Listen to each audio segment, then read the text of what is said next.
Namaste, Vitruvians, and welcome to a special spotlight. Hey, Mike, how's it going? Good, good. It feels like we haven't been on in a couple of weeks, so Yeah, it's great to see going everybody. from Great to be here. Great to see you. going from being on all the time to not being on in a few weeks is a huge change. Yeah, But going through withdrawals. yeah, yeah, it's great. It's great to be back online. I must say that I'm somehow staying upright. My default state is to collapse right now from being at the computer for a long time. But Hmm. I'm really pumped up and excited about this. And I have to seek out Pam and say hi. She's landed here in Dubai last night, and I haven't had a chance even to meet with her yet because I've been so busy working on being ready. So sorry, sorry, Pam. I will see you first thing tomorrow. So, all right, should we get going? We have a Let's lot get going. to report on, and I think we didn't flip a coin, but you agreed to go first, and I will go second. So Sure. let's. Yeah. Well, it's great to see everybody. Thanks for joining us today. I know it's been a minute.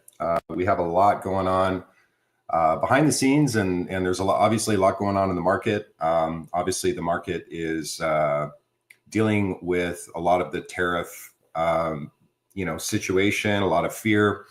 Bull market has not officially started, so we're nowhere near alt season right now. So it buys us time really to get things done, to finish everything in time. A lot of people are saying November is probably when the bull market will officially really start pumping.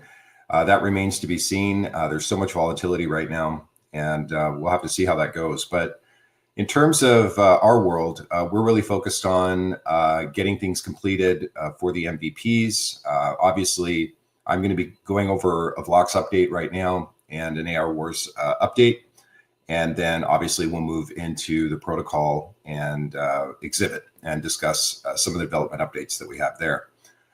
So let's go ahead and bring up some updates on Vlox, as well as our first gaming title, which is AI Wars. As you know, we're, in terms of a brand standpoint, we're playing with the idea of going with Vlox Studios instead of Vlox Gaming. We're not necessarily married to either or. It's just what we find is the vast majority of the gaming companies out there tend to go the studio route. So we're exploring that. So that's just a minor update, but the overall brand of Vlox is going to be, it's pretty much locked in. We may just, switch out the gaming for studios and kind of build that, because we are technically going to get into gaming development, not just a specific brand per se, but we really are going to be a gaming studio. So that's something that we're looking into. As just a slight review, obviously Vlox Gaming is a cutting-edge gaming studio dedicated to pioneering the future of interactive entertainment through mobile and Web3 hybrid blockchain gaming. So we are not going to come out with traditional Web3 gaming. After further research, we did make the shift that we are going to go the mobile gaming route. That is going to be the core foundation. But also introduce Web3 components, which is kind of unique. There's not a lot of mobile and Web3 games out there. They're either one or the other, but we really want to kind of experiment and play with the idea as crypto adoption becomes stronger moving into 2026. We feel that it's kind of a good bet to introduce some of these play-to-earn components with the mobile gaming platforms. That way we can kind of hedge our bets. We can rely on traditional Web 2 gaming models that we can build our strategy on, and slowly migrate into Web 3 enhancements. And that way really provide an innovative product for the market that we feel like there's a kind of a sweet spot there. There's like a little gap.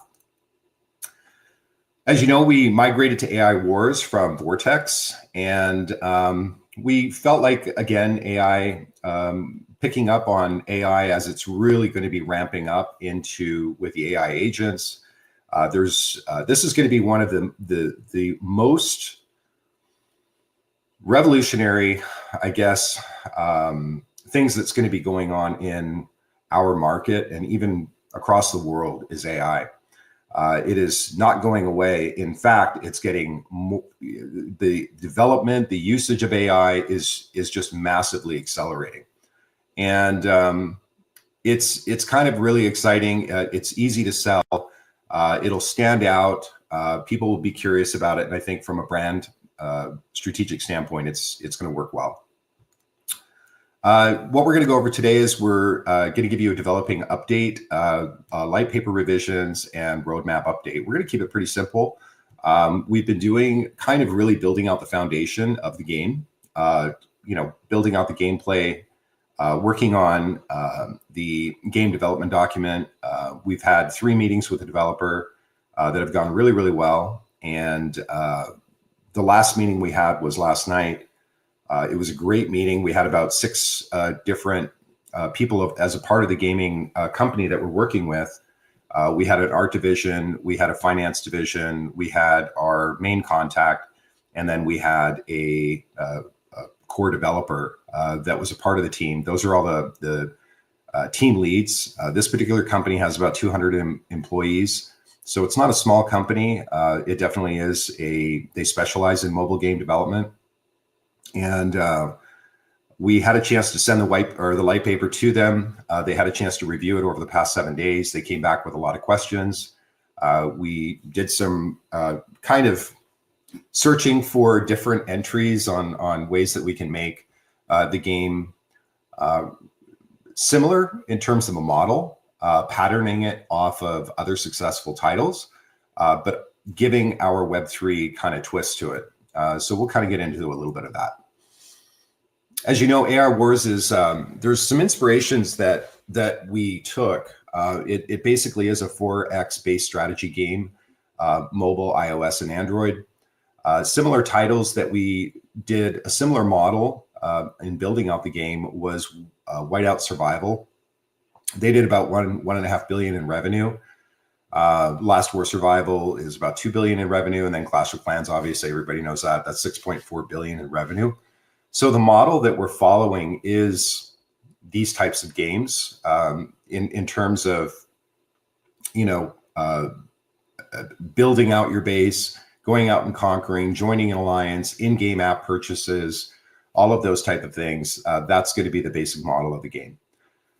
Our unique strategy is going to be replicating the core gameplay model that's proven. All of these games are successful because they use the same model in terms of the gameplay.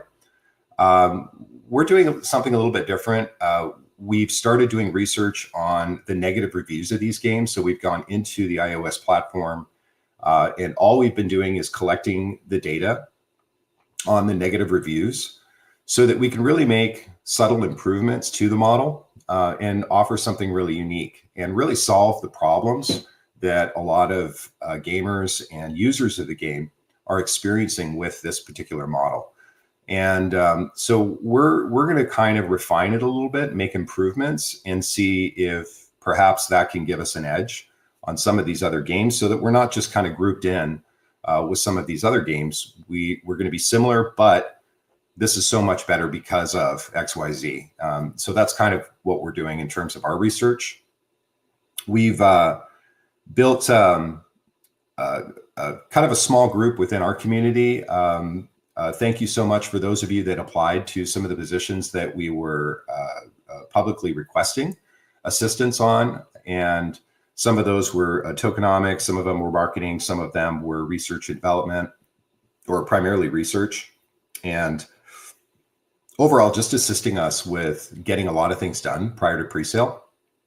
And those of you that volunteered, you'll be receiving, I'll be reaching out to you most likely tomorrow with kind of the next steps. We've built a sub channel within the Discord for this committee, the AI Wars committee, and we'll have our first meeting. We'll talk about what the agenda is, how you can help support the game development, and we can hit certain milestones and assign tasks. So all of that is being organized and compiled. So you'll be hearing from me very shortly. So thank you again for those that participated in that. Yeah, so let's keep going.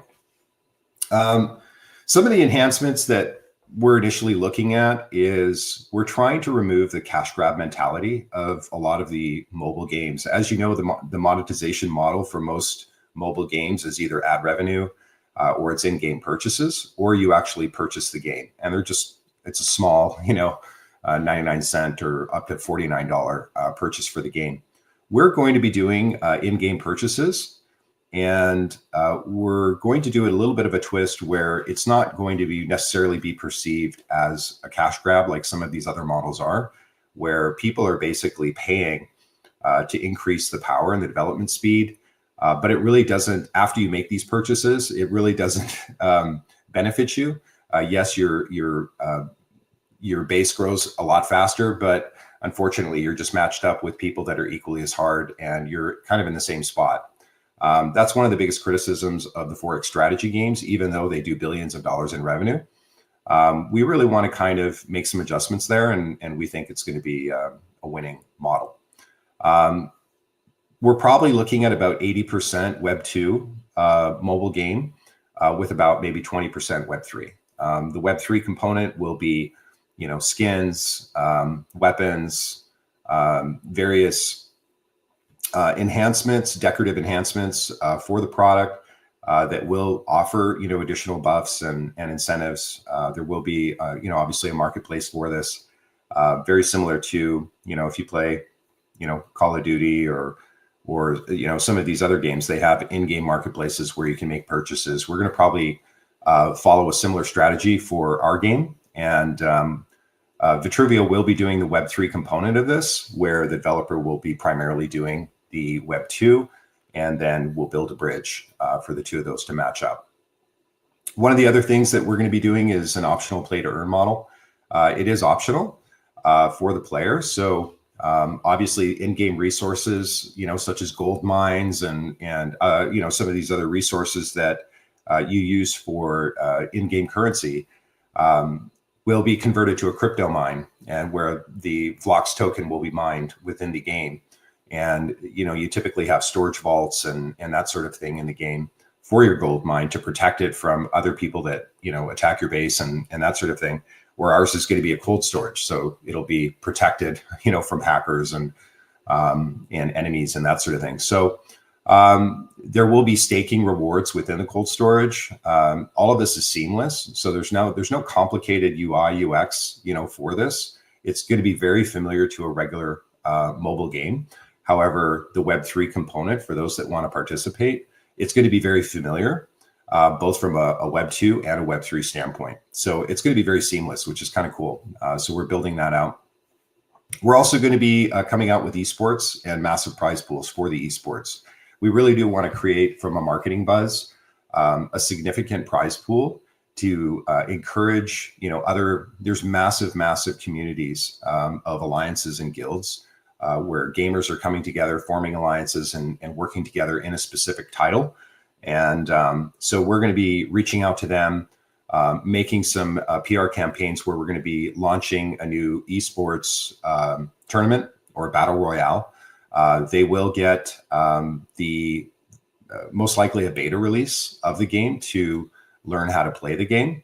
It might be alpha, but we have to check. And at that point, we can get feedback from them on any changes they would recommend. And then at that point, once we do the official launch, the beta will be, the esports tournament will be initiated, which is going to be super cool. It's going to be a big event. So I'm really excited about that. We talked about this on our last AMA about the differences between launching a gaming token versus a studio token. And I would say we're probably about 80-90% going to go purely with a Vlox studio token, following a Web 2 model, where typically if you invest in Take-Two or Activision, Electronic Arts, if you want to purchase, profit within the revenue of the gaming studio and all their titles, you see just a very consistent growth chart. Whereas on the left, you'll see these are gaming tokens. Typically, you see, the token starts off very modest, and then there's a massive pump, and then a massive dump, and then the coin kind of, or the token kind of fizzles out as game adoption starts to slow down, and the shelf life of the game starts to die out, and then they kind of try to scramble and figure out other forms of utility, and so we're really going to be focused more on just a studio token model. That way, players that play AI Wars, if maybe after 5 years, obviously we do want to come out with expansion packs. We do want to come out with enhancements, but it may be as simple as, hey, this particular title has run its course. We'll keep it open, but we're not going to inject any marketing, money into this anymore. We're going to really come out with a different title. But those players that have built, a revenue stream, et cetera, off the Vlox token can easily transfer that over to the new title. So we're going to be exploring that and refining the tokenomics on that. So in terms of a roadmap, I want to give you guys an updated roadmap on where we are. In April, we're going to continue going through the light paper review. Obviously, we got some feedback from the developer last night, and they recommended certain enhancements as well as refinements. And the refinements had less to do with the actual gameplay model. The refinements, what we really talked about is we have a pretty strict deadline where we want to get this done by the end of Q4. So, somewhere in December, we'd like to have an alpha release done. That gives us about 6 to 7 months to get this game fully developed. And what I asked the developer to do is to basically lay out all of the things that have to happen within the game and then issue a priority for each of these features and assets. And that way we'll start development, with those priorities. And if for whatever reason we're not going to hit our deadline, we will leave out certain things that are not necessarily a requirement for the game to launch. They're just more enhancements. And we'll just come out with a patch and maybe in Q1, 2026, as we have capital. I'm more concerned about going to market fast and having a really, really awesome gaming experience for the users and a profitable game. That's really our biggest priority. And I don't want to be tied up in development for longer than 6 months. So that is our push. And the developer said it's a great strategy. They're totally on board. They're coming back, obviously, with a kind of a milestone roadmap, as well as a gaming design document that's going to list out all the different milestones that we have to hit. This month, we're going to be having Vlox Studio's website completed. So that's going to be in development. And we're also going to be releasing the white paper to, there's 2 KOLs that we're releasing it to, people that are very, very influential in the gaming space. And we want to get their feedback. In terms of our model, it's a very familiar model. So they're not going to be confused in reading the document or the white paper. But what they will do is give us feedback on ways that we can improve it. Let us know of any industry shifts that are happening, and see if we can incorporate some of those shifts, because the KOLs have a very good pulse of what's relative and relevant within the gaming industry. And we really want to capitalize on that research. So they're going to get a copy of the light paper. We're going to make some revisions to that. We'll then issue the final tokenomics, and then we'll finalize the Vortex NFTs and the Orbit. I would love to have that done today, but I'm just going to need more time on that, honestly, guys, because we have to build out the tokenomics first. And once that is complete, then we'll be able to factor in how that conversion happens.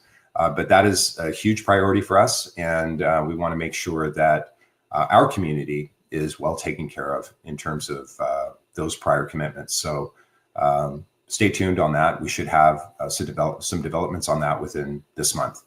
We're going to finalize the white paper with the refinements and the feedback loops that we've got. And then, like I said before, the in-game features prioritized to meet the year-end goal. That's really going to be kind of laid out. And then we'll have the milestone roadmap that we'll update the community with probably the end of April. Going into May, We're going to finalize the pre-sale sample graphics and trailer. We did have a chance to talk with the designer last night and talked a little bit about our vision, whether or not we wanted to go the animated way or a real world war game. And so we're getting some feedback. They're going to do some mock-ups and give it to us, and then we'll pull the trigger on that. We're also going to do some research on those types of games within the 4X to see which ones are doing better. Obviously, if it's animated, you have kind of a wider range of users. You know, kids tend to be pretty active with the animated versions, and whereas professional or real hardcore gamers really like the more authentic war games. So we're going to be kind of figuring that out and massaging that a bit. The AR Wars website will be, by the time we get the features and assets from the developer for the presale, those will be uploaded to the AR Wars website, which will be integrated within the Vlox website as the main title. And we'll probably produce maybe some whitelisted games just to add some more gaming, elements within the Vlox website, so it just doesn't look like one game. So these are games that you can actually purchase that are already built, slap your logo on it, and it's all of a sudden your game. So we're going to be building out maybe 5 or 6 of those, pending the budget. And that way we can kind of have a little bit of meat within the Vlox website. But obviously AR Wars is going to be our featured title, and that's going to be the one that's going to have the heaviest marketing. We're then going to finalize the marketing plan, prepare for the capital raises, the initial DEX offerings. I discussed our kind of pre-sale with the developer or the team lead, and he said that he can actually help out quite a bit. He's very familiar with what strategies work for these pre-sales. So they're going to offer some insight, and we're going to discuss strategy so that we can have a successful raise. It may be somewhere in the line of 2 to 4 raises, whether it's on just one launch pad or it's going to be over a series of multiple launch pads with the same tokenomics. So we'll go through that. And the Vitruveo community will be whitelisted for the presale. So you guys will have early access if you feel the need that you want to participate in the early presale. That's fine. You can. You'll be whitelisted. And but the main source of this funding is going to be coming from the launch pads that we're going to be launching on. And as I said before, we're going to be launching about 2 to 4 separate IDOs at the end of May. In June is where the heavy lifting starts. That's when the development will begin. As I mentioned, we have a 6-month target. We're going to be focusing on building the community for AI Wars and reaching out to a lot of alliances and guilds, communities, extending an invite to them, whitelisting them for alpha release, and then also discussing the esports contest that we're going to have, the tournament.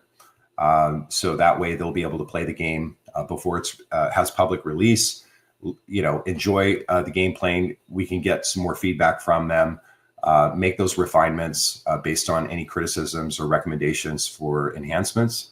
And then those will be implemented, and then we'll go into, well, actually that'll be beta. After those corrections are done, then we'll go into a full release.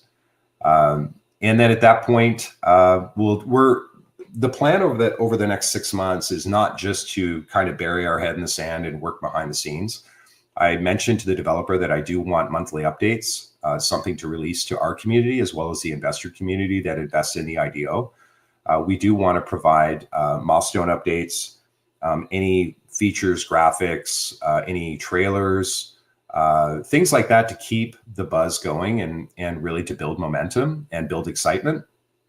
So we're going to try to deliver monthly development drops, incentives, and updates as we progress. That could include mini games that are going to be a part of the main game. As you know, most 4X strategy games have maybe 4 different mini games within the game. And so I would love to potentially every maybe 60 days release a mini game that is going to be the actual gameplay. And then that way people can have fun and play around with the game before the release. At that point, obviously, the developer, we will communicate any milestone, with the community to track the progress, white paper updates, user acquisition plans, all of that stuff will get disclosed. And then in December, that's going to be our alpha launch. Full game rollout will probably happen within 30 to 60 days after alpha. That's going to be the goal. During alpha, we'll have KOL testing, we'll have Alliance and professional gamers testing it out and then giving us feedback on that. And and that's kind of an overhaul of the roadmap. And that's what I got, Nick. All right, that's amazing. Thank you for that very detailed update. Appreciate it. Yeah, sure. All right, and now it's time for me to talk about what we're doing with Exhibit. I wanted to give a protocol update also, but I think I'm going to save that for a written, what do you call them, minor update, because I'm waiting for some details from Nelly on that. I want to focus on our activation that we are doing right now in Dubai. So let's talk about that. So in about a little over 12 hours from now, we're going to kick off our first and most exciting Soul Art event. Soul stands for see, own, use, and love. This is because we are now with Exhibit for the first time ever activating and making available to everybody the possibility of for any artwork to be ordered as a print on demand item. We are positioning this as a pilot, and we are activating exactly 99 artworks. These 99 artworks are selected from about 2,000, a little over 2,000 artworks in my collection. So those are going to be on display starting tomorrow at the Mondoir Gallery in Dubai. So our focus here, our theme is art you can live with, from pixels to your morning coffee. Because we talk about the digital usage of art in terms of digital collectibles, but also the application of it in terms of coffee mug and even just staring at a picture of it on your wall, etc. So we are really, really, really excited about Soul. That's the marketing message we're going to carry forward with our print on demand because we feel that it resonates quite well with the topic on hand. So now let me paint for you a complete picture of what's going on.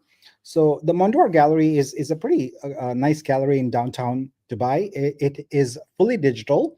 It does have movable walls if you have analog art, but we are focusing on digital.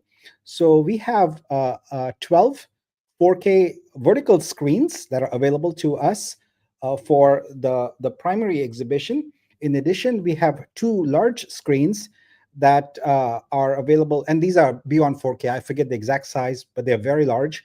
And those will be used by Sabong Studios, who I want to thank because they are the core sponsor of this event for us.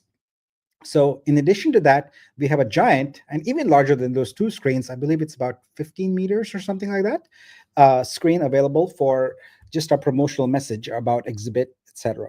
So that's a lot of screens. That's 15, if I'm not mistaken. And one of the things that I'm working on, it's 9:30 p.m. here in Dubai right now. I'll be working through the night, is finalizing the programming of each and every one of the screens. So we basically will have MP4 videos on each of those that are playing the content. Now I will be revealing the 99 artwork selections in the morning. So that would be around 8 or 9 a.m. Dubai time, just before the exhibition. So many artists will be pleasantly surprised to see that. And also been working with Sabong Studios to select the winners for the Rooster Challenge, because 10 of those winners are going to be featured on those large screens. So those will also be announced in about 12 hours from now.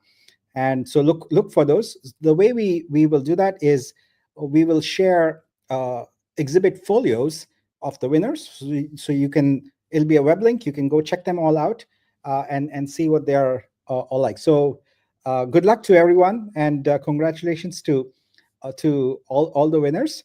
Now for this particular exhibition, we had some constraints. And one of the main constraints was that all the screens, the 12 screens I talked about, it might be 11 actually, because one had a small technical defect and we suggested that we disable that for the exhibition. But anyway, all of them are vertical. And so as a result, the 99 selections are all going to be vertical. And we'll have many more events, and we'll have other places where we can have screens of varying orientations, both horizontal and vertical, and also square. So don't fret if your artwork was not selected this time. Like I said, it's 99 out of 2,000 plus. So it was very, very, very, very difficult to choose. But I'm appreciative of all the artists in my collection and all the amazing artworks. So let's talk a little bit about the programming in addition to the video programming that we have. So we'll have the artworks in the video programming, but we also want to start educating people about our print on demand feature. You can think of Soul, of this exhibition, as sort of our initial foray, our initial reveal to the world of our print on demand feature. And so we want to educate a little bit. Our goal for this exhibition is not very ambitious. It is to make sure that we are able to get through the full cycle of workflow, going from someone in a gallery holding up a phone, scanning a QR code on a digital display, and being able to order a print item of that particular artwork right there on their phone and finish it off completely, including the payment and everything. So that's the full cycle that we are going through. I don't believe it has ever been done at this scale. So we are, like I said, enabling it for only 99 artworks because this is a pilot. But as we learn from the pilot, which should be in a matter of a week or so, we will enable it for everybody on exhibit that adds a print license to the artwork, which will be amazing because at scale, then artists can immediately start enabling their artworks to be available on different merchandise. So the plan that we have, I need to refer to my notes here for it, is tomorrow, which is Friday, we're going to have one master class for gallery owners in the evening from 6 p.m. to 7 p.m. That's April 4th. So that's where we want to introduce gallery owners to exhibit and to have them learn about Folio.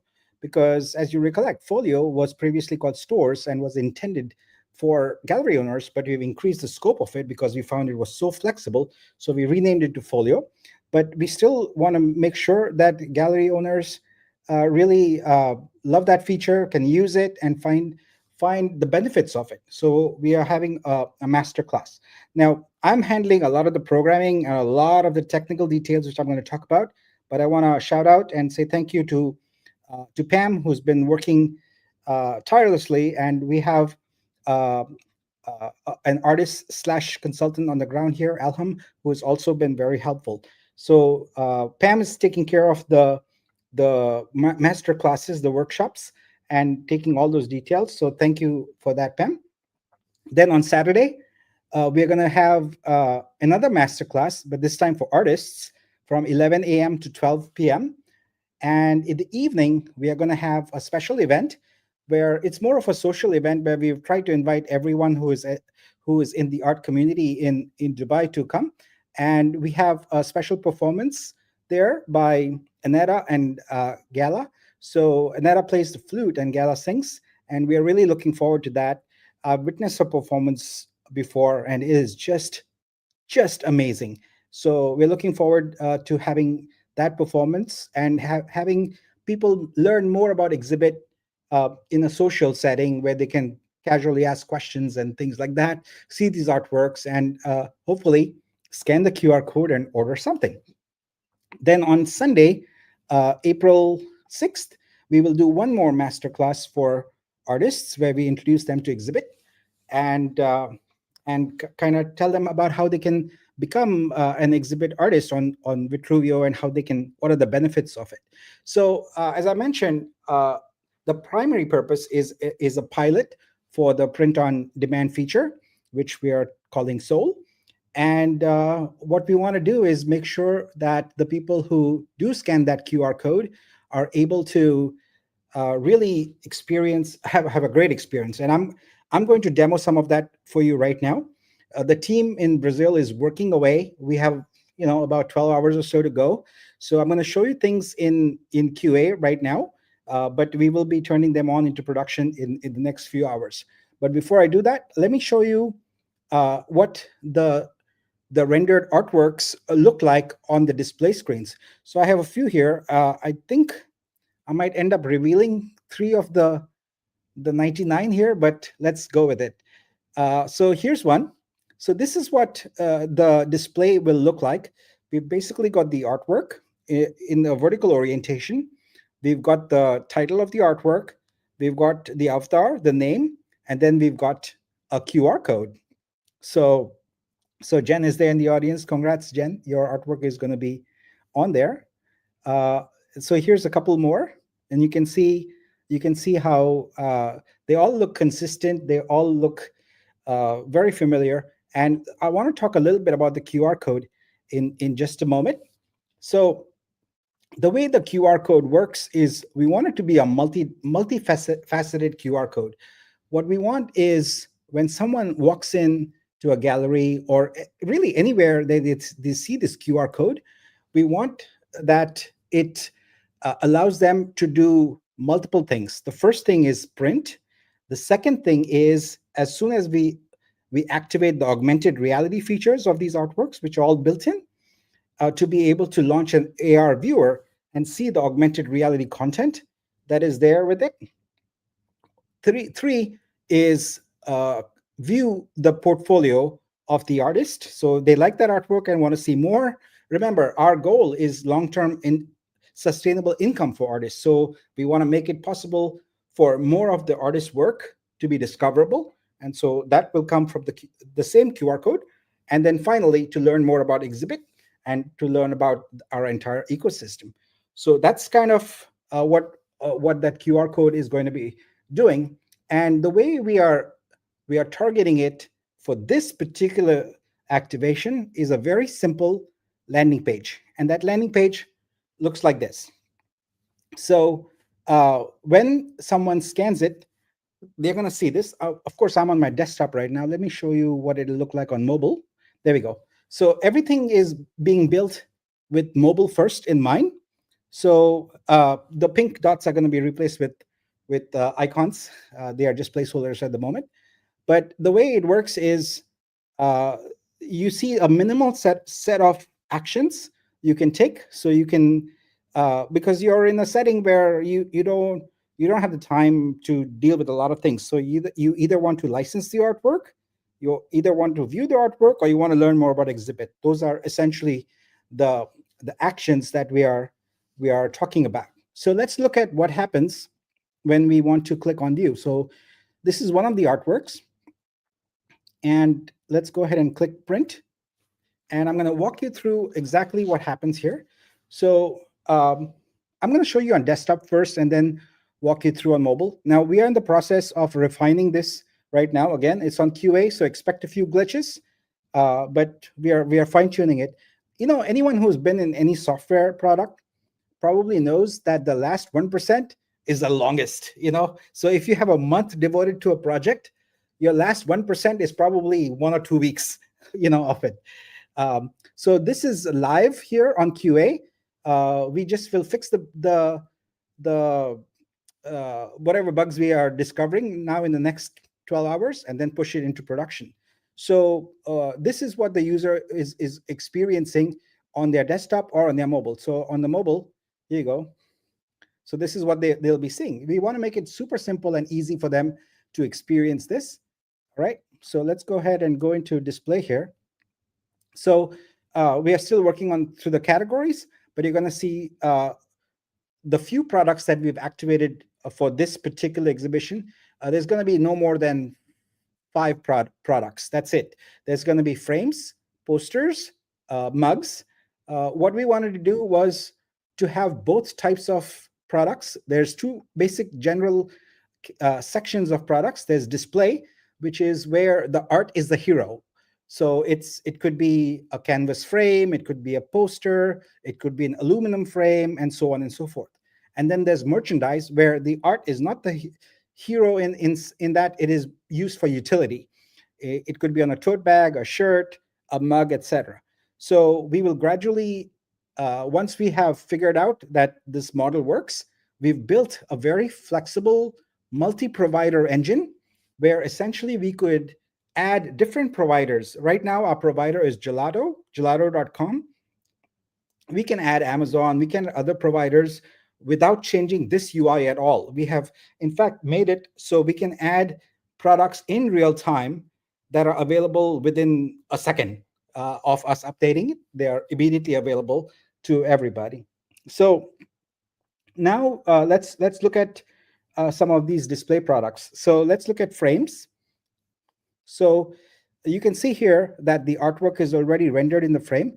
So the way we do it is, the first time someone visits an artwork, we render it into the mockups for the products. This is a new innovation. No one else has it. And we cache it for 30 days after that. So what that means is we are able to view artworks in different perspectives, different dimensions, etc., and get a really great experience that is available to everybody. I kind of narrowed my browser for StreamYard. I'll widen it again. But you can see how it works pretty seamlessly. And then you have the ability to go through the checkout process, which I will do for you momentarily after showing you what it looks like in a couple of these other scenarios. So let's look at another scenario here. Let's go to a mug. So now this is real-time rendering. Right now it's in QA, and I must confess I am on a hotel Wi-Fi, which is really terrible. So I was asking Mike earlier if I should have him do some of this demo, because it lags quite a bit. So I'm streaming also, so I apologize for the delay here. We'll try this other one meanwhile, this other artwork.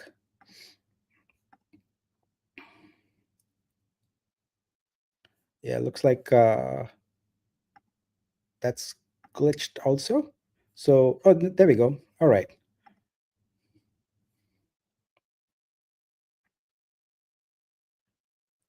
It's a little slow.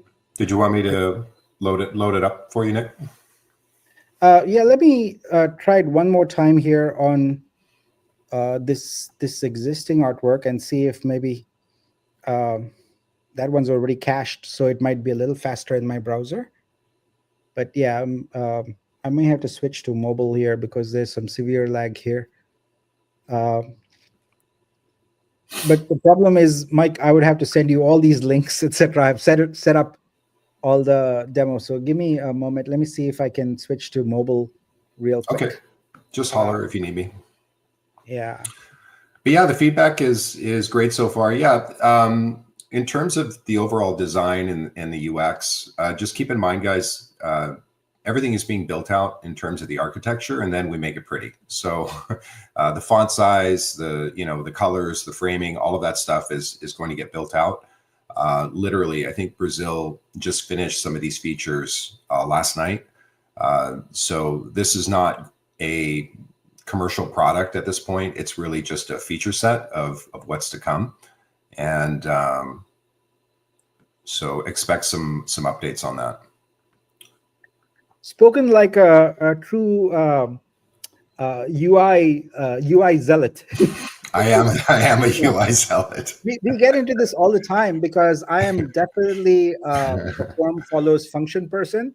As a long-time product guy, I know that you can make it look really pretty, but if it doesn't work, people are not going to come back to it. So it's important for it to work. So I'm going to switch to mobile here. I'm going to stop sharing for just a moment and switch to mobile. So for whatever reason, I have this problem all the time. I'm going to go on my phone here, which I have 2 bars on. Yeah, I was telling you this yesterday. You would think that in Dubai you would have the fastest internet speed, but it might just be his hotel. But yeah, in terms of like some of the comments that we're getting, these mock-ups are very natural, perfect, really cool mock-ups. What's really cool is when Nick and I had a meeting last night, we were kind of going through all the mock-ups. It was really cool to see how perfectly the art renders on the actual, in terms of the frame, and you see it on the wall. And obviously there will be different sizes as we progress. But in the beginning, we're just going with a basic simple size. And then we'll be able to scale it into other sizes and different frames. And you can even get into things like face mounting, where you actually take the print, you print it and face mount it on acrylic. And then there's certain, hanging, modern hanging bars, for metal prints, acrylics, that sort of thing. And obviously all of this will be scaled into that. Did you get it? All right, I'm back. I'm back, and I'm going to be a little slower because I'm on mobile. But we are, let me see if maybe that was temporary. Let me switch back to, oh, there we go. Okay, so this is what you just witnessed there was a dynamic rendering where we show an initial placeholder and immediately then render the artwork in real time. So these, as you can see, we've got perspective, curvature, everything for the particular artwork. So just imagine your artworks here just like this. Yeah, you can notice a little bit of glitching there, but again, keep in mind, this is our pilot. This is our first foray into it. We're going to be doing a lot better as we tweak things. Rohan says, explain the fees. I don't want to go into too much detail because we are still working on the fees, but let me summarize.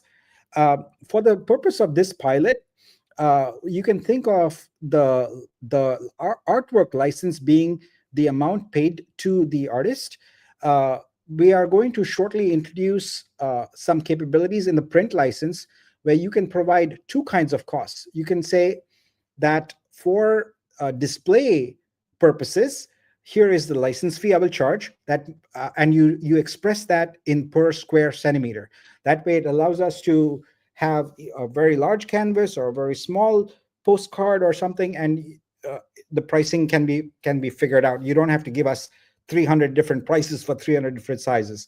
So one aspect would be per square centimeter, and the other one is for merchandise, where it's a flat fee for the artwork license. So for example, that's a mug or a shirt or something like that. It's the primary purpose is not the artwork, it's the utility. So you will be providing those two prices. For our pilot, we've actually made it so it's highly configurable, and we want to watch what people say, what people think about pricing, etc., and I'm going to kind of change it on the fly to see how it works. But right now, the way it's structured is it's a percentage of the artwork license fee for the digital collectible. Now, keep in mind, and this is really important, I want to make sure all artists pay attention.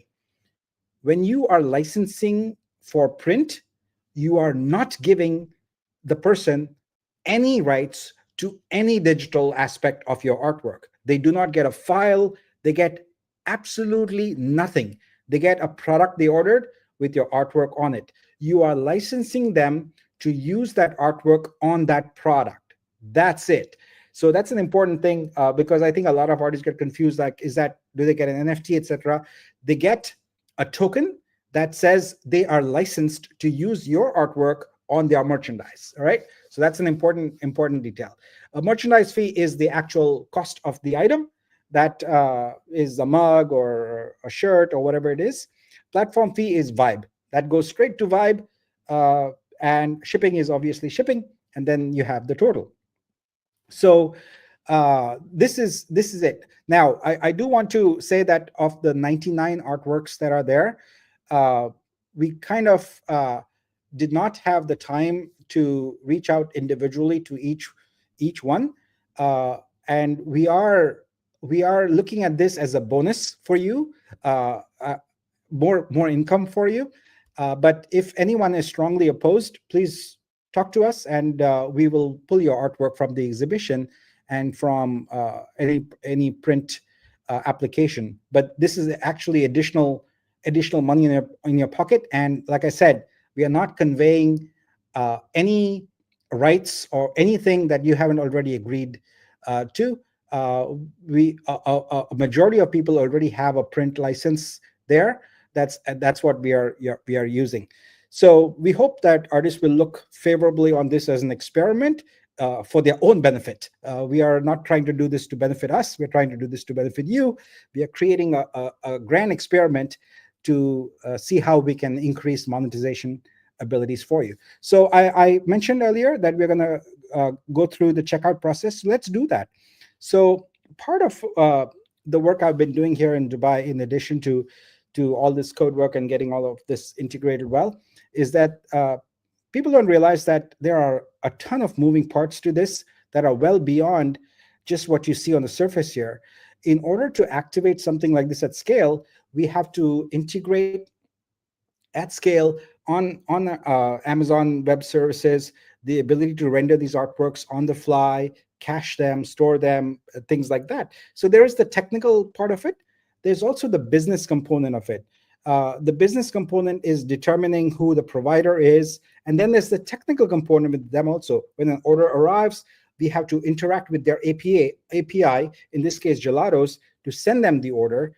And then they don't provide direct end user support. So we end up being the frontline support. So we have to provide support also, monitor their order, etc. And then finally, what we have to do is and this actually comes before, but we have to enable payment. So for payment, we are using Stripe, and that requires a whole bunch of business-related things to be in place, including company, bank, etc., because we have to be able to take these funds, move them, and also convert part of them to crypto. Now, I think I've answered this question before, but I'll answer it again. When we are doing print-on-demand licensing, the funds come to us in US dollars as credit card payment. So we wait the required period of time before the chargeback period expires. A chargeback is an industry term where a credit card user might basically ask for a refund or cancel the order or something like that. And then what we do is we take those funds and well, first of all, a part of those funds immediately go to Gelato because we have to actually order the product and pay for the shipping and all of that. So that happens. And then of the fees, etc., that are left over, they get converted to crypto, but they get converted to stablecoin, USDC. And so the disbursement of funds that will happen after 30 to 45 days, we are working on what the exact term will be, to the artist will be in USDC. So as you may have already noticed, we made a bunch of changes to Folio, to Folio and Search and Exhibit this past week, where we are now handling everything in VUSD. So moving forward, we are going to convert so that for digital collectibles, you get paid in VUSD, and for print, you get paid in USDC directly, and you can claim that from your vault directly to your wallet. So we want to make this super simple for everybody involved, and we want to make it really, really flexible. But we also don't want artists to get caught up in and have to deal with the drama of having to, swap to a different currency and things like that. So we want to simplify things really as things go. And you have to keep in mind that we're doing this almost in an experimental way. We are learning as we go. So along the way, we make some mistakes, but we learn from them and we fix them. We've heard artists say clearly that they don't like, dealing with alternate currencies and all that. So the digital collectibles will be in VUSD, swappable, and then the print-on-demand income will be in USDC. I encourage artists to start thinking a little bit about pricing, because one of the things that you have to think about is when someone is buying your digital collectible, they're just looking at your artwork. That's it, right? And they are valuing it that way. When someone is using it on print, you have to put yourself in their shoes and say, will someone pay, I don't know, let's say $80 for a mug or something like that? Maybe someone will, but if your initial artwork is priced very high and the artwork license, will be a percentage thereof, then will also be high, you end up having a printed product that is well outside the realm of what some people are comfortable with, most people are comfortable with, and that will mean that you may not have as many sales. So with print, you have to think about volume, and you have to price your artwork in such a way that you don't give it away, but you also value it so that it becomes an attractive thing for people to buy on their totes, their shirts, their things like that. Okay. So there's we will be giving advice, we'll be having spaces, etc. This is just the beginning of our journey. So let's go ahead and go into buy now and see what the user experience is. We've tried to make it where it's drop dead simple, and we are going to give them literally hundreds of ways to pay. So you can see here that they get a preview of the artwork. We are going to put a preview of the product also. But this is at this point a very standard checkout. They can use credit card, Amazon, Klarna, Alipay, etc. Let's just go through it. I'm just going to use my personal email here. Let's go blah, blah, blah. Let's do 100 Main Street. I am using this in test mode, so I can enter literally anything I want. Let's do Washington 20001. That's the District of Columbia.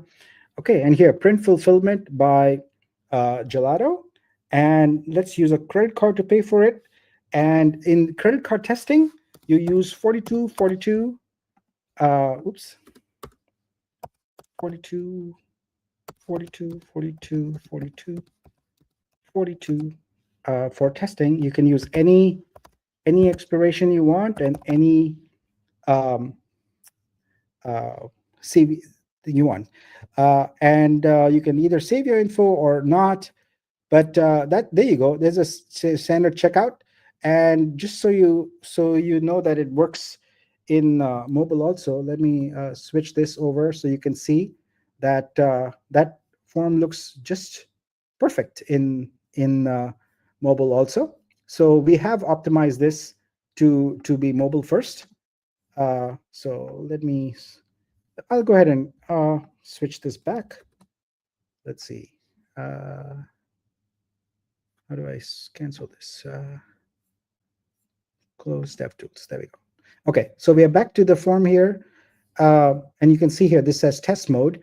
When it's live tomorrow, it won't say that anymore, of course, and we will be launching live. All right, so we say no thanks to that.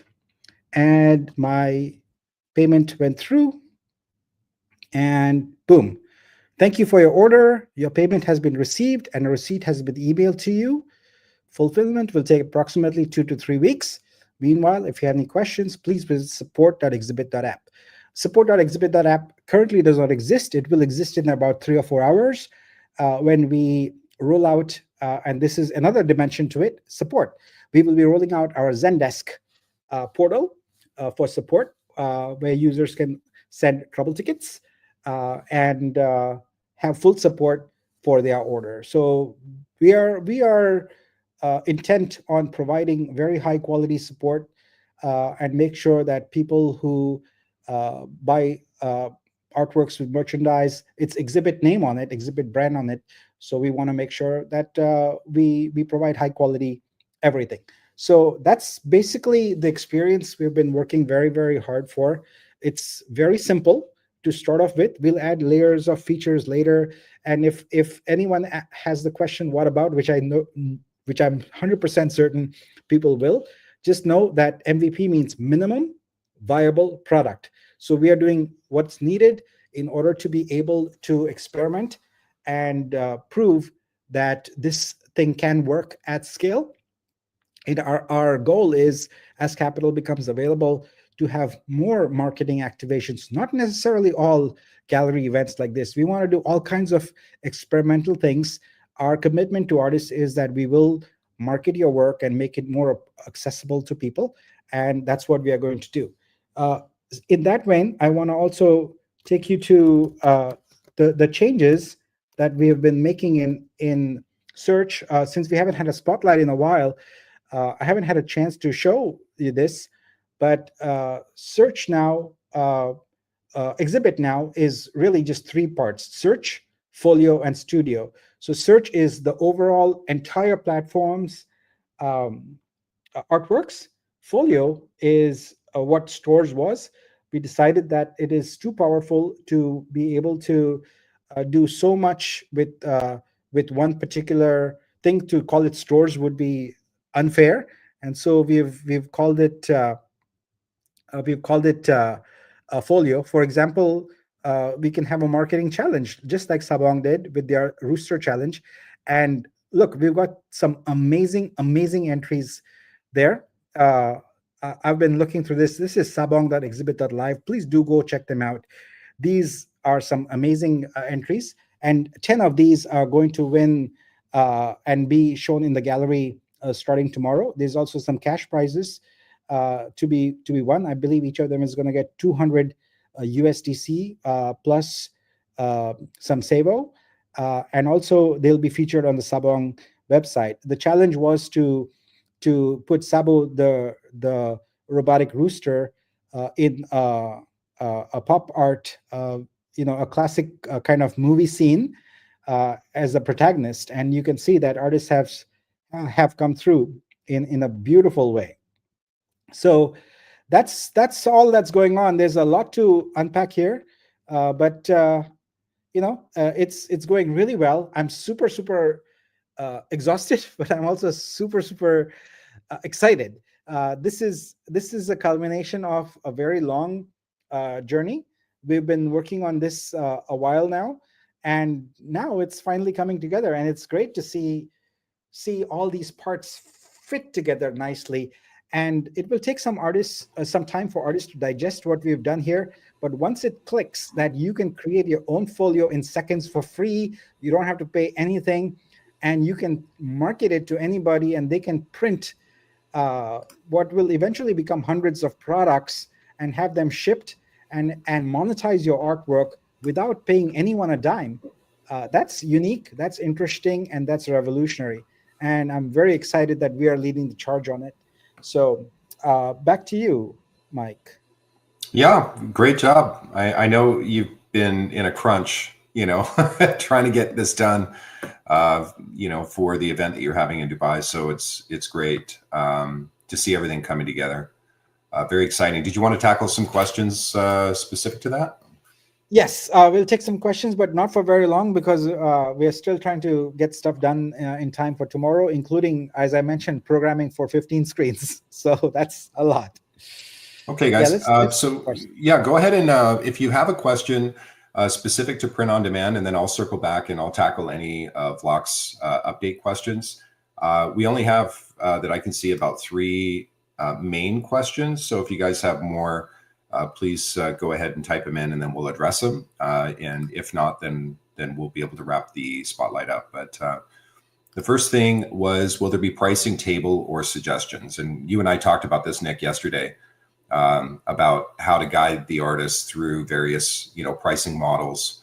And I think the overall consensus that Nick and I came to is yes, there will be recommended. Our personal opinion is that we should price things very modestly in the beginning in order to facilitate volume and usage. And as we scale, and as more art buying is evident, then we can, slowly increase pricing.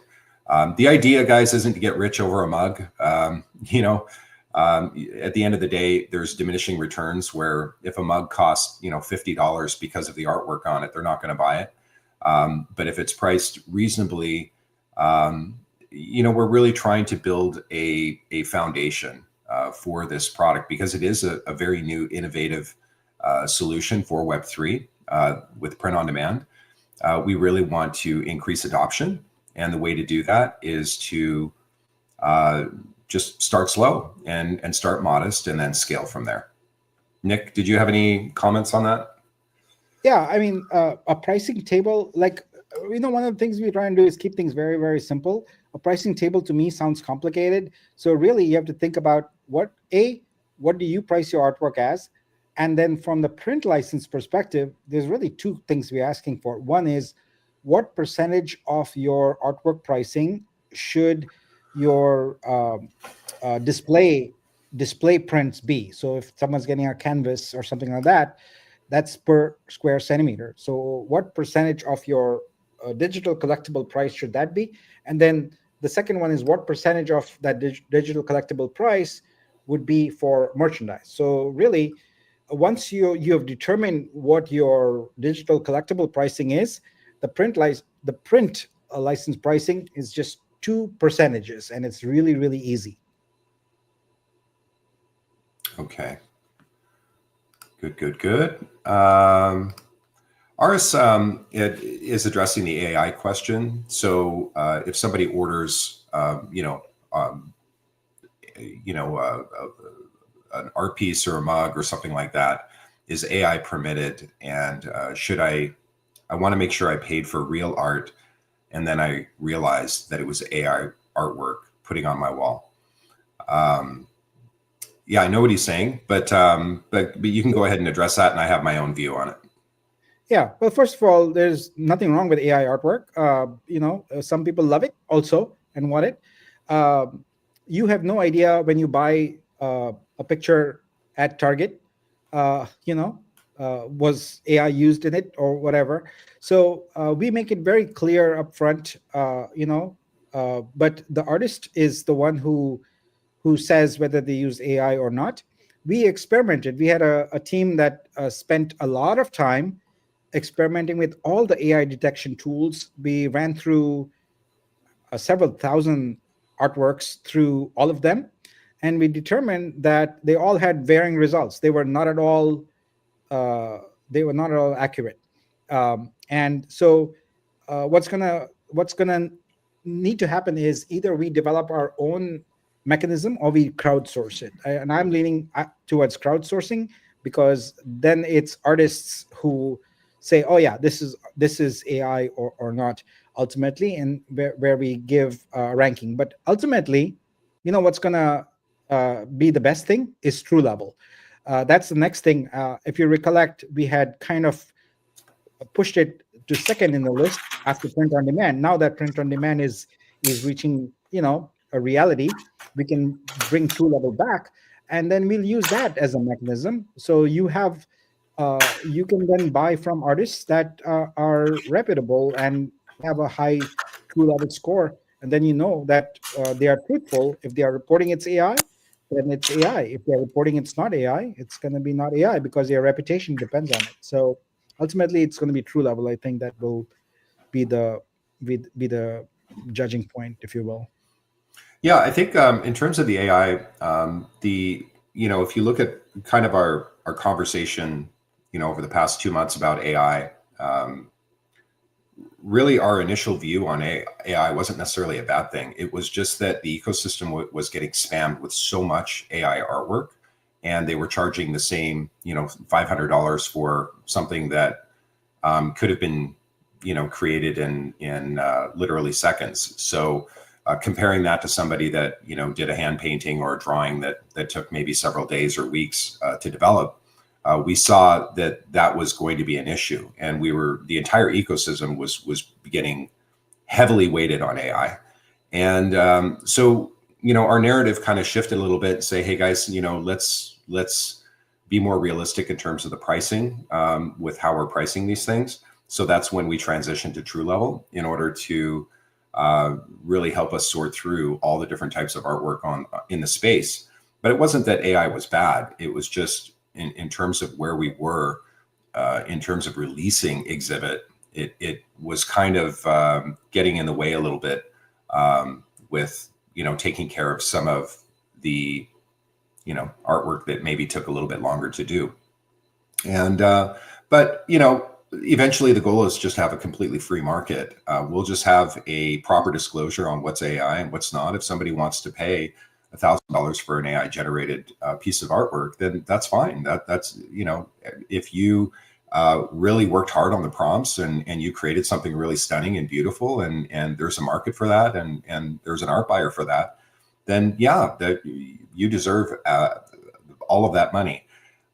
There's no really discriminating against different types of artwork in the ecosystem, but just where we were in terms of doing the the blitzes and that sort of thing, and you know, issuing out credits, we had to control the AI narrative within the space. But yeah, I don't think we're gonna, you know, it's not punitive to do a piece of art through AI. General question: if the art buyer would buy in VUSD and the artist would get paid in USDC, would the POD benefit Vitru price appreciation and provide buy pressure for Vitru in any way? Yeah, VUSD is usable to buy art at the moment. If an artist wants to do that, keep their artwork sales in VUSD and buy other artworks, they're fine. People do that. But if they want to convert their digital collectible income into fiat, they would have to go the Vitru way. So we started off with everything in Vitru because you know, it is the utility coin of the chain. But as we progressed over the course of the past year, we realized that uh, we can't really do that until we've made the coin pretty solid and has so it has ample liquidity, etc. You know, and currently we don't have that, and we don't want to put artists in a bind. We don't want to have artists struggle because we are still working on making the coin more mature. So at least for now, we're not too worried about the buy pressure because we think that that's where other applications that we are building on the platform, including Vlox, including FlixFund, etc., will come into play. But we don't want to harm artists right now, and we want to make sure that they are treated fairly and their needs are met. And so right now, the artist needs are met with coins that have liquidity, and that's why we want to go this way. Mm-hmm.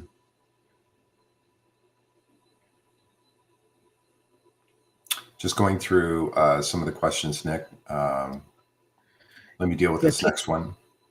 Tina had a question there about resolution. Let me just answer that.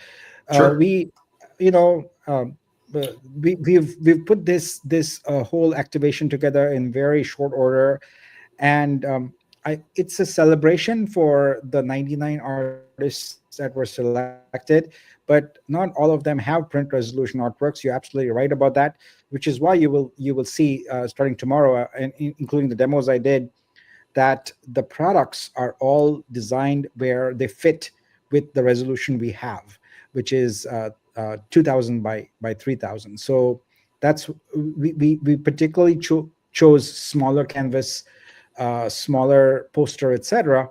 So the print can be fine at those sizes. We need the larger sizes so people can buy larger amounts. But for a mug and for a small print, the resolution we have is adequate. Yeah, I think that's all we have, Nick, in terms of the POD. And I had a couple of questions right here. Casey asks, hoping to have another community specifically for Vlox and gaming aside from Vitruveo community. Yes, Vlox will, once the website is done, there will be a separate Discord for Vlox because we don't really want to commingle that with all of our other verticals. So there will be a standalone Discord server for Vlox Studios. And yeah, and it's all going to be geared for pre-sale, FAQs, whitelist, updates, milestones, all of that. So that way there's clear separation, even though it's under the umbrella. Just because it can get a little muddy when you're combining artists, art, exhibit, FlixFund, it's just going to confuse those that are really there for the gaming experience. And so we'll be rolling that out as part of some of the developments. That'll probably be done this month. So we'll extend an invitation for those that want to whitelist for the pre-sale in that server. And yeah, that's really exciting. There was Daryl, I think you might have been late. We addressed the Vortex NFTs. As soon as we wrap up the tokenomics for the Vlox token, then we'll be able to migrate the plan for the Vortex NFTs as well as Orbit. And some people have asked, are we going to be able to participate in the Vlox token with Vitru? And we're definitely exploring that. So we'll have an update on that, and then we'll have a conversion from Vortex NFTs into the Vlox ecosystem. So that will be really cool. There will be a rev share component to it as well. And Vortex is going to have a role in that. So there's definitely some cool things to look for. I have a lot of Vortex NFTs myself, so I'll be obviously weighing it, so Vortex has a benefit, obviously. So, but look forward to getting some clarity on that. It just takes a little bit of time, guys, because I really needed to navigate through the gaming token versus the studio token.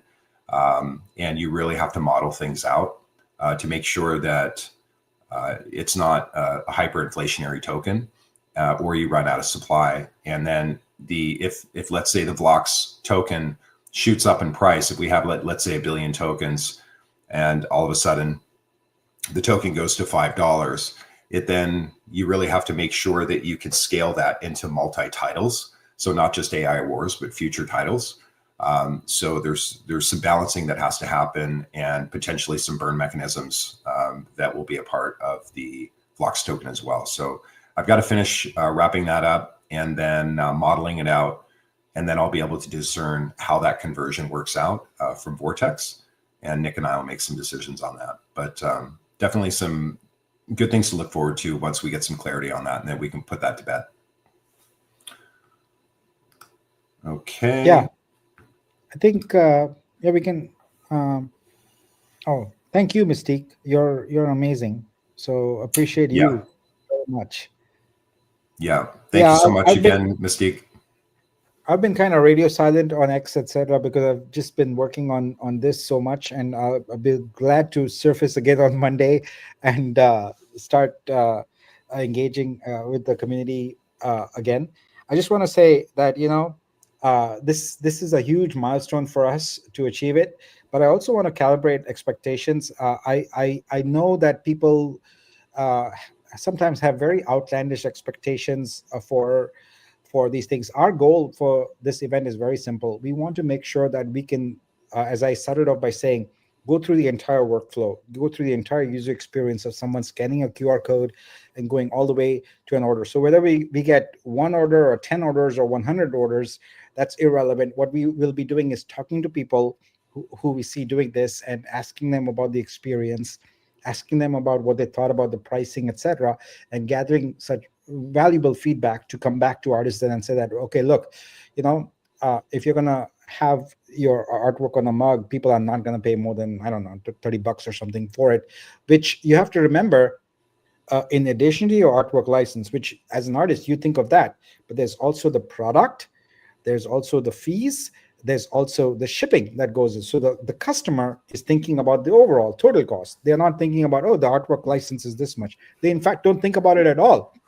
They think about the overall cost. So those are some of the insights we hope to gain.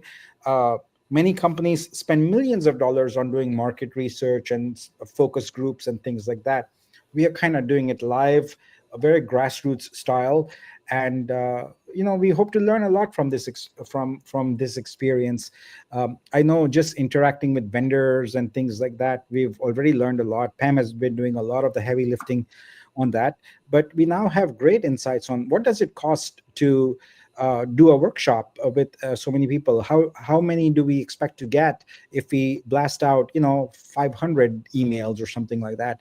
What is a response rate for this kind of thing, etc.? What does it take technically to make a gallery exhibition possible, especially for digital artworks, etc.? So there's a huge amount of learning that we are getting, and we are doing this while rolling out a product at the same time. So it's getting feedback on the product, getting feedback on the experience, and it's a learning thing for us, so that the next one we do, we are faster, better, and more efficient at it, and can do many more great things. But I'm really excited for tomorrow. I'm really excited for all the artists who are going to be featured tomorrow. This is a huge opportunity for you, and we are really looking forward to showcasing not only these artists, but the many, many, many, many other artists that we currently have on the platform and will be having too. So thank you all. Namaste. Yeah. Okay, guys, thank you so much. I will address one last question. I think I lost it, but I know what it was.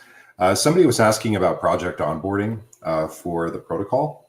And also, Nick, I don't know if you want to do any type of protocol update, if you want to give any clues on that, but I'll address the projects.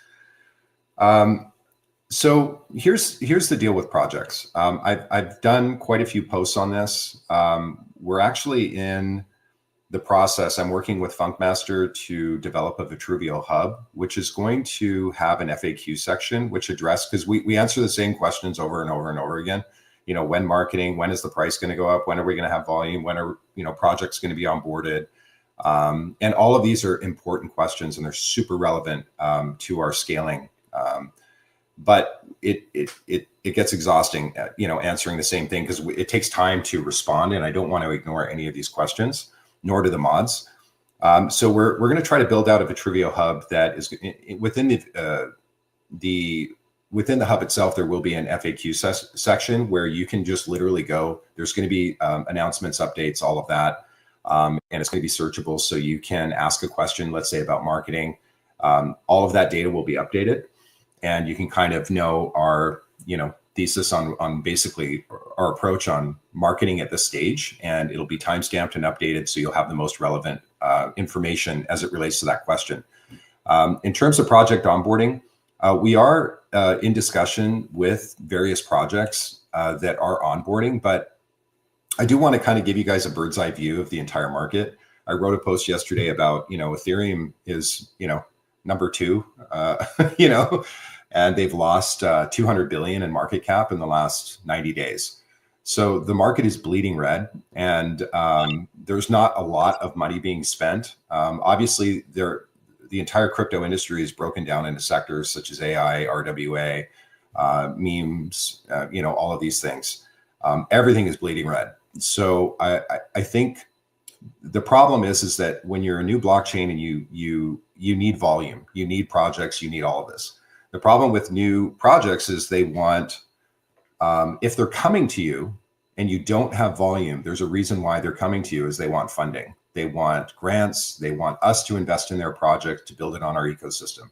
We don't have the capital for that. We're really focused on building our MVPs and our verticals to have an established base and then attract volume from there. The second reason why projects will go to a blockchain is because they have volume. And they're trying to capitalize on that blockchain's community, and, you know, in order to be successful. So in that case, they're going to go to Base, they're going to go to Solana, they're going to go to AVAX, they're going to go to, you know, these types of chains. So launching a blockchain is always humble beginnings. And I encourage you, again, just to go to any blockchain that you can see on CoinMarketCap, hit the all button, and then just look at their run. What you'll find is the first 2 years, you know, 6 months to 2 years after launching the blockchain, the price is just dead. There's nothing going on because there's no projects. And then what ends up happening is there is a critical mass that happens where there is momentum built.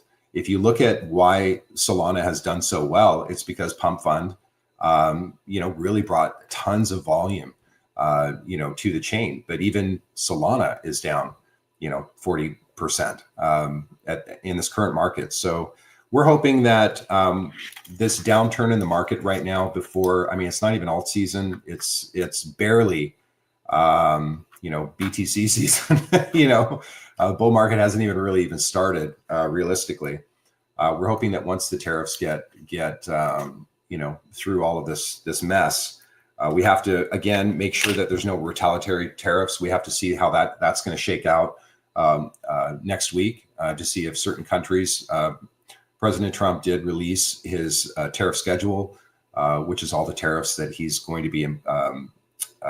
It's not apparently a threat, so these are real, and so we're going to have to wait until we get a response from those countries that are affected to see how that's going to affect the economy. We have the CPI report that's coming out next week that will tell us where things are. That's going to be a heavily weighted metric that we're going to be looking at in terms of the market.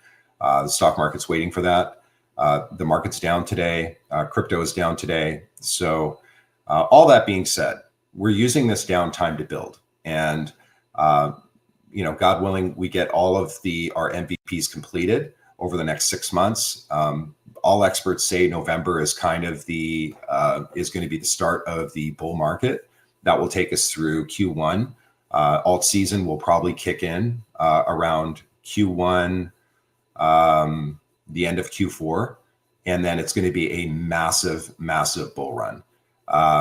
With the market being down 40%, it's going to be really exciting to see what's going to happen in the fall. That buys us a little bit of time to get everything ready so that when the bull market hits, our product is ready to go. And at that point, we are going to scale massive project adoption. That is the goal. But it is always frustrating because we're as frustrated as you are. We want growth overnight, but it's just very difficult to do that in this market right now.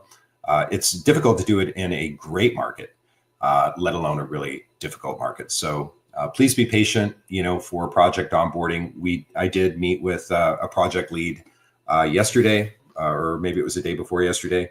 So we're in talks. They're launching on 4 different chains. So we're in talks with them. They have a really creative product. I got to sign off. Yeah. I just wanted to say I was remiss. I forgot to mention our other sponsor, which is Vitruveo Exchange. So thank you so much for sponsoring us on that also. But I'm out. So see you all. Thank you very much. Okay. Bye, Nick. Yeah. So I'm just looking at some of the comments. Everything makes pretty sense. So we're just going to have to wait it out, guys, over the next couple of months and see how the tariffs are going to play out for the market as a whole. At first we were kind of thinking that there was going to be, where the tariff's going to be just a negotiating tactic, or whether or not he was going to follow through with it. It's clear he's following through with it. So now we got to wait for, retaliatory tariffs or people coming to the negotiating table. Once that gets worked out and the market is less freaked out, where there's stability globally, then I think that will start the bull market most likely around June, somewhere around there, and then it'll go to peak. Peak being maybe the end of Q4 is what everybody's expecting. But with that being said, guys, thank you so much. Definitely reach out to me. Funkmaster, if you're watching, I haven't forgotten about you with the hub. I'm going to definitely circle back with you for the AI Wars Committee. Thank you so much, guys. Again, I'll be reaching out to you very soon. The channel's set up, and then we'll go into some of the game plans that we're going to accomplish together over the next 60 days. That's very, very exciting. And that's all we got today. Thank you so much, guys. I really appreciate your patience. Yes, Nick is definitely drained. If you noticed last, few spotlights, he's just been absolutely drained with the deadlines. And so send him your love, send him a quick prayer, and he'll get back safely from Dubai, which I think is going to be in the next, probably in about a week and a half, somewhere around there. But thanks again, guys. Thanks for joining us, and we'll see you guys in Discord. Okay, take care.